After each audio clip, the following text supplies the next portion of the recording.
Welcome everybody to the George Mokoena podcast. My name is George Mokoena. I am your host, and this is a place where I look at some of the stories that have happened over the past week and I give you my opinions in the hope that we can speak about it in the comments, speak about it in our WhatsApp groups, in our friend groups, and have some better conversations about South African football, because there's so much that should be spoken about that is not spoken about, and I'd love to spark the conversation. So if you'd be helping me so much if you could please like and subscribe and share and comment and really engage with this with what I'm going to speak about, because I really want us to have better conversations. Now, this week, I'm only going to touch on one story, but there's a couple of facets behind the story. The biggest story over the past few weeks has been Saleng and Orlando Pirates. Now, I'm going to start off by saying that everything I'm going to speak about here is alleged.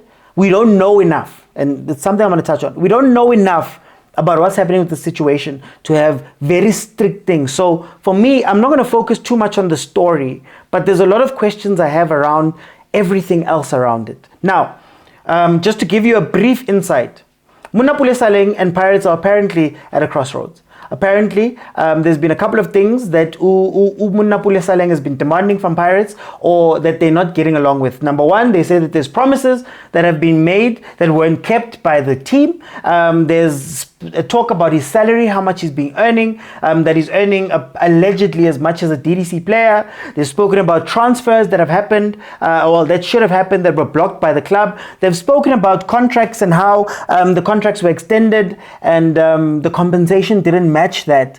There's quite a few places we can go with this. Also with how in the media, the way it was covered, and it was personal problems at some point, but now it's this, and there's ultimatums about releasing information and all of that stuff. So I wanted to start there just to give you a background, but I want to break this up into some segments. I'm going to start off with Saleng and his team. If you know me, you know that my one frustration, my deep frustration with South African football is the level and the kind of representation there is in the country. We've long spoken about contracts, and we've spoken about how it seems as though the agents and managers are not getting the right deals for their players. Let's touch on some. Number one, if you make a promise to me, I'm a player of yours on a team, it should be on paper. It should be written down as to what this is and what that is. What is a bonus? How do I gain the bonus? What is my money? The second one, what is my money? How much do I get paid? How much does it go up? You see, the whole point of representation is that Saleng and a lot of the players come into the league as young players. Not all of us have law degrees. Even us, the people, you and me who's watching this thing, we don't have law degrees. We've signed contracts that we didn't fully understand. But in football, there's a thing called an agent, there's a thing called a manager, who are meant to come in and make sure that their clients are fine. But yet, in South African football, we find ourselves in situations where contracts end in the middle of the season, where most of the coaches are signing 6-month contracts, where they come in and they do a job. Currently, right now, Coach Vusmuzi Vilagazi and Coach Atazwane are literally on 6-month contracts. And you do the work of turning a team around, and jiggy, in comes a European coach. And the club can get rid of you easy because there was 6 months anyway. You're not my employee anymore. How many times have we dealt with the issue of monies, of expectations? Coach Kanu was on, was it Andile, speaking about his contract with Richards Bay, where the things they were asking for, he want X amount of points for X amount of this, and whatever, were insurmountable. And he was like, no, I'm not going to sign that contract. But there's people who are meant to be negotiating.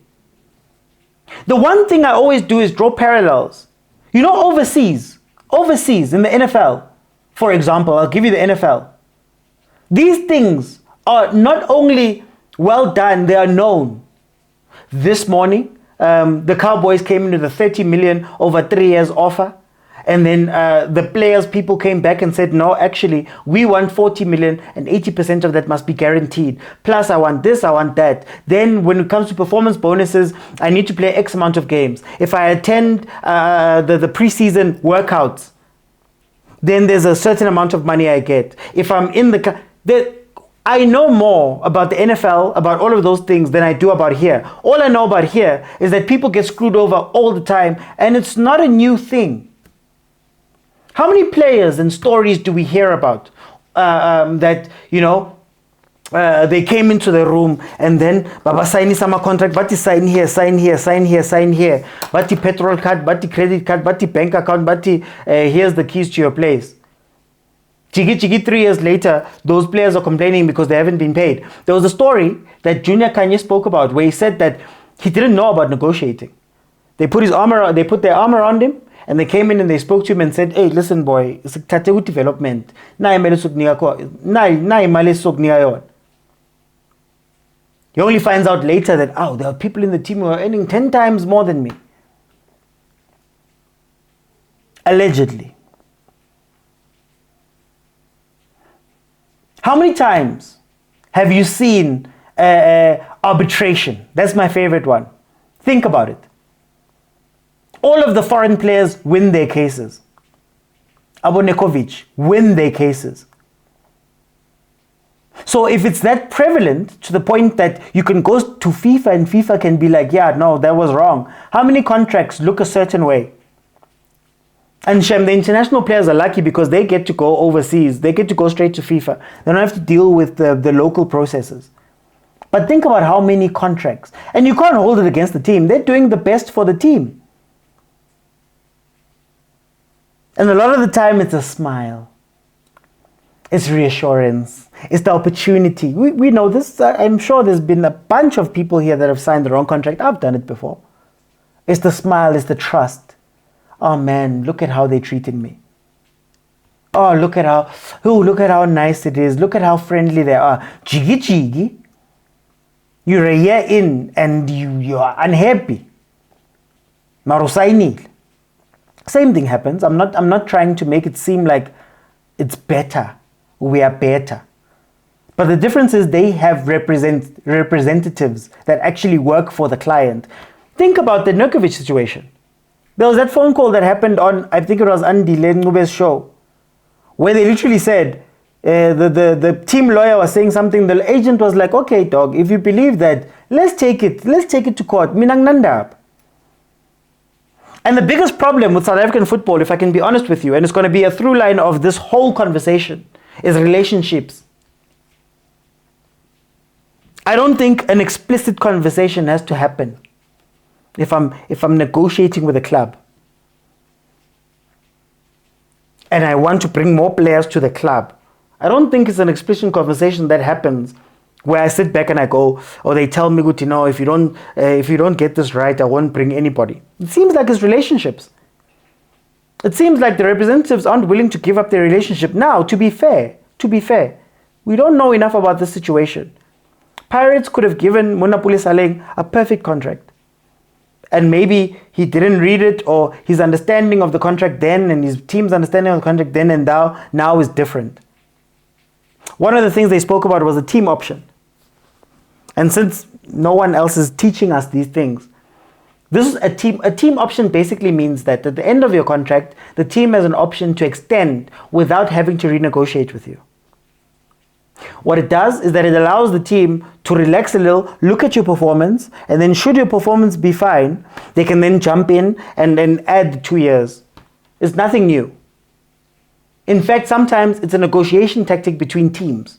So, for example, Ranga Chivavairo is a player for Kaizer Chiefs who left Marumo Gallants right when Gallants was being relegated.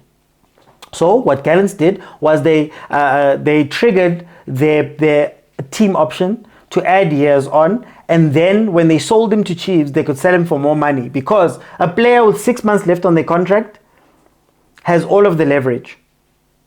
Because I've got 6 months left, the team has got no power, I can just tell the other team to wait. Chiefs, we know this, to wait 6 months, and at the end of that 6 months, then I'll be able to sign for whoever. But what happens is that if that 6 months is there, the team doesn't have leverage. But if they can extend the contract 2 more years, they've got 2 more contract years on the books, which means that even if you wanted to leave, you're still contracted to me. And should a team want to come fetch you, it's a little bit more. That's a normal thing. Allegedly, Saleng signed, Saleng's 2-year team option was triggered in 2023 or something like that. So you can't sit with promises and say that there was promises made. Why weren't they written down? How do you bonus? How does it go up? What are the options? I mean, come on guys, we've all played FIFA. And I know it's a basic version, but we've all played FIFA. When you come into the negotiation, how many years? How much? We want a signing bonus. If he plays X amount of games, this amount of money comes out. If he has X amount of clean sheets as a defender, this money is owed to him. If he scores this many goals, this amount. All those things are meant to be written in the contract. So if you're crying now, what was the negotiation like and what were your representatives saying? I really wish we could have stronger player unions. You know, that side, the NFLPA, not the most celebrated thing that side by players, but it's a group of current players that sit together on the Players Association and they negotiate with ownership. So things like, for example, they've got a CBA. So there's a 10-year deal that the NFL Players Association signs with the league. So one of the things they negotiate is how long do we practice? How many practices do we need to have? Some of the things they negotiate is money. If the NFL makes $1 billion, 50% of that money must find its way into players' pockets, for example. Where does our player union sit? Because I hear so many complaints from people. Because guys, let's be honest. Let's be honest. The owners sit in a league together. The owners have governors meetings. You're telling me that the owners don't come together and talk about these type of things. How much are you offering? What are you doing here? What are you doing that? They know. But the players, the public, we're in the dark. So I want to round off this part by saying, player representatives, man, do better. Stop selling your players down the river, man. Those are your clients. This thing of 6-month contracts for coaches must stop. This thing of poor contracts for players must stop. This thing of not following up when things are going wrong. There was a very interesting interview. I'm forgetting the Sundowns player. He was speaking about his contract and he said that when he was kicked out of the team, the coach didn't want him. That Motsepe pulled him into the side and allegedly gave him money. And in my head, I'm thinking, wouldn't that be a contractual need if you're breaking my contract? Or is it the signing bonus that I was meant to get? I want to harken back to the thing I said. How many times, how many South African players have we seen win cases against football teams in South Africa? How many? How many then stories do we hear about how they got screwed over, quote unquote, allegedly? How many foreign players? There's been bans. There's been bans on bans on bans these past few years, and they've all been international players. The reps must do better. But the big thing that I want to cover today and I want to speak about is the fact that we don't know anything about this case. We don't know anything about the situation. We just know the headlines, the sensationalized parts, and we all run around not learning anything. There's a thing in the country where, I read some of the stuff and you don't learn anything. You don't know what happened. And this is now down to speaking about the media and the coverage of our football, because I feel like that's another relationship. Okay, so I know I stopped the video a lot, and a lot of you are wondering, why are you asking for money? So I wanted to show you. I asked for money because I want to do more of this. Huh? But the truth of the matter is that it took over an hour in order just to render that shot. And it takes even longer when I'm doing my normal content because, guys, here's the unsung hero of the channel. And unfortunately, Shem, wazama, but the screen is broken. I have to use a second screen and the performance is not up to it. So I'd really love to upgrade things like that. And when you look over here, this is what the setup looks like. Rehenga di patlo and rehenga di green screen, which is a reality of being a South African content creator. Also, this is what people think is my studio.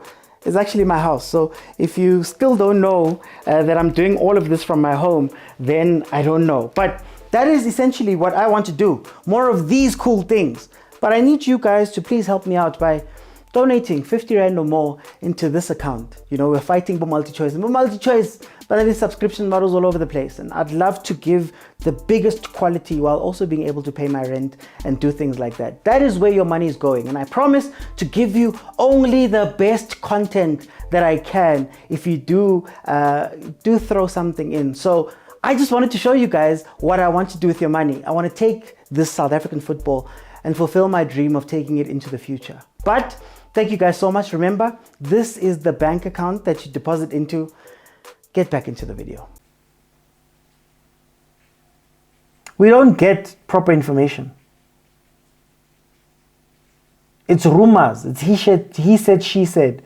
We don't get proper, the proper details of things. Okay, Saleng ufuna malini. How much is he earning now? Oh, there's a team that wanted Saleng. How much did they offer? What was the structure of that deal? Why did Pirates decline? What was Pirates' number that they put on the table? Why did it fall apart? Was it a personal clause? Was it maybe the money is too much? Was it Saleng agasafuni? We don't know these things. And our media would much rather give us half stories and clickbaity headlines than to do the work. Again, let me draw a parallel. You know, in America, there was a guy called Woj. And there's a guy now called Adam Schefter. When they report on deals and negotiations and troubles happening in the background, they report with the full details.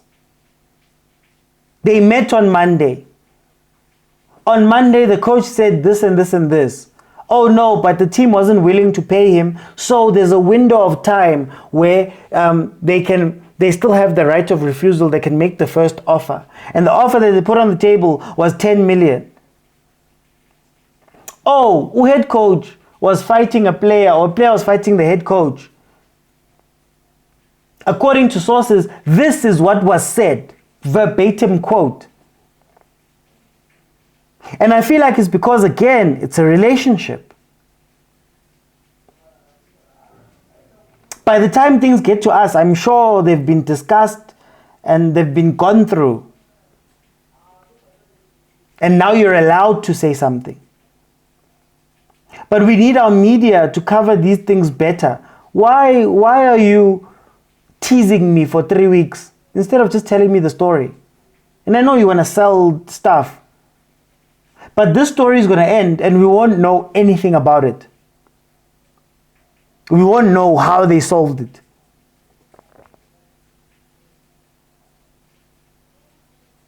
Because nobody's willing to be a journalist. And I get it. I'm not going to lie to you. I get it. I get that you don't want to be the guy that gets shot down, metaphorically. I get it that you don't want to be the guy that, can no longer attend things because you said something. I get it. But we're so disingenuous with what is said out loud. And maybe forget about the stories. Where's the knowledge, man? Where's the making sure that the youngsters who are coming up don't have to worry about, can know more about contracts and more about stipulations and more about that stuff? Tina, maybe as Kulumi, but can there be somebody who can report on these things? Natisaz. Do you know what's nice about knowing about these things in depth? So again, I'll use the NFL as an example. After every cycle, they look at, let's say, the quarterback position. Each quarterback resets the market for the next one. And what's nice is that when it's clear how much everybody's earning, so this guy came in for contract negotiations, he got 25 million a year, right? $1 million a year. When this guy comes in for his negotiation, he knows that, oh, no, we've got comparable numbers, we've got everything. I'm going to try ask for 30. In fact, it's a thing, resetting a market, because it's out in the open. The secrecy about salaries, the secrecy about negotiations, the secrecy about the contracts, the secrecy about all of those things doesn't help the public, doesn't help the players. But the problem is, as George, I can't go and walk into Bobby Motaung's office and open up contracts and read them. We don't have the connects to do those things. In fact, it's not our jobs. But there's people who, again, what's the pattern? They have the access, they have the ability, they have the platforms. But instead of teaching us, we're nurturing relationships. Now, again, this is all alleged. I'm not saying that Pirates did anything wrong. Pirates could be the best in handling this thing. They could have handled it amazingly. And maybe the mistake is coming from Saleng's side. But again, media. What are you telling us? I saw a tweet just earlier that had a rand figure from a journalist. Just had a figure.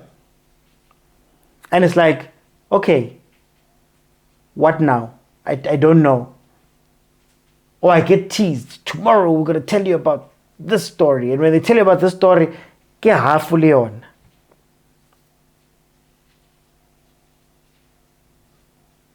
We don't learn much from all of this. And again, these are things that happen in real life. I don't want to hold these people to the fire unfairly. Yes, a club must always look out for the club's best intentions. So if it means that you're saving on this contract, part of a negotiation is putting down a number, knowing your limit, and another person putting down their number and knowing their floor, and you guys find yourself. But if nobody's going to negotiate, then I'm going to save every time. Nangali. The teams do it all the time. The representation. I understand that this is you eating. And maybe keeping the relationship is a very important thing. Maybe knowing that you can knock on the door tomorrow with another player and get another payday. Knowing tomorrow that you can knock on the door and bring another player and give that player an opportunity of a lifetime. I get it. It's important. But sometimes you have to do for your client. Not the clubs that have been around for years, decades even. I understand the media. You need your access. Hey, can I come to the training? Abasakfune training because when ukipindaba. I understand. It's a livelihood. I understand that sensationalizing things and having the funny headlines is what brings people in. I get it. But if you're not going to tell us about the story, at least teach us about the mechanics of the thing. Teach us about, okay, maybe sidebar, final paragraph of your story. Fine, you can't divulge information, but can you explain to us then, what is the player option? How does the buying process work? How does the negotiation process work? What are the parts of the contract? which is a video that I'm doing very soon. I'm gonna do it myself then. I'm gonna put together a video about contracts so that we can learn. But in any case, we're not getting that. We're not having the discussions where we know the devil's advocate arguments of each side.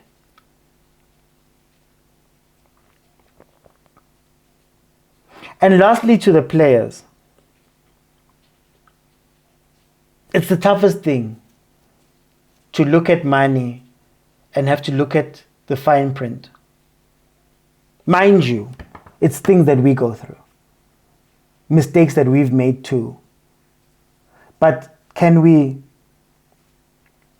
make sure, man, that we are finding people who can read these things for us, finding people who can make the decisions for us, and also not acting weirdly. I remember having an agent on, and this is a sentiment around a lot of agents.